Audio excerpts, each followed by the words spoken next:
My wife told me we were finally having a baby. Months later, the nurse said our newborn looked just like Uncle Christian, my brother, and that's when my world exploded. I'm Eddie.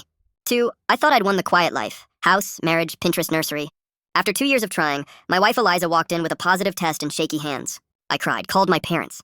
Took the next day off to celebrate. I missed her tight smile. The cracks were small at first. Face-down phone, late girls' nights, inside jokes with my younger brother Christian. He's the golden child, charming, restless, always between jobs. Everyone loved him. I told myself I was lucky they got along. At the 20-week ultrasound, I froze. The profile popped up and my chest tightened. The baby's nose looked exactly like Christian's. I argued with myself.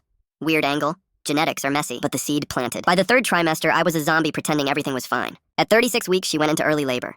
In the delivery room, a nurse cooed. He looks just like his Uncle Christian. Strong family genes. My stomach dropped. Hours later, Christian arrived, beaming with a balloon like he'd won something. That night, I asked Eliza quietly if the baby was Christian's. She didn't deny it. She sobbed, called it comfort, said it started during a rough patch, never meant to hurt me. A year-long affair. My brother. While I built a crib and learned swaddles, I went home to shower. Christian had already let himself in to help. He admitted they'd planned to tell me after the birth, once things settled. Settled? I told him to leave. I told Eliza I wanted a divorce and a paternity test. I wouldn't be responsible for a child that wasn't mine. Then came the pressure campaign. Her parents said I was cruel to an innocent baby. My mother, lifelong soft spot for Christian, asked if I'd worked too much, if I'd failed Eliza. She later stormed my office lobby and publicly called me heartless.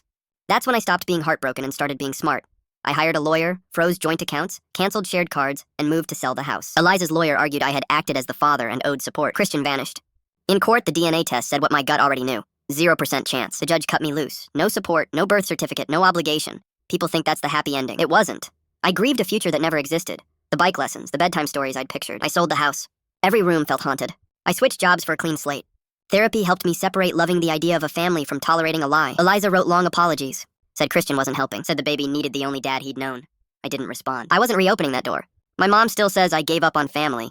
My dad surprised me. Said he was proud I stood up for myself. Last I heard, Christian sends support but stays distant. Fitting. I started dating again, slowly. Met someone who didn't flinch at the truth. Just said, I'm glad you got out. I'm building something real now. No ghosts. People ask if I got revenge. I did, the quiet kind. I left. I stayed gone. I chose peace over being someone's cover story. Sometimes the strongest move is walking away and meaning it. What would someone do in that situation? Like and comment how you'd handle it.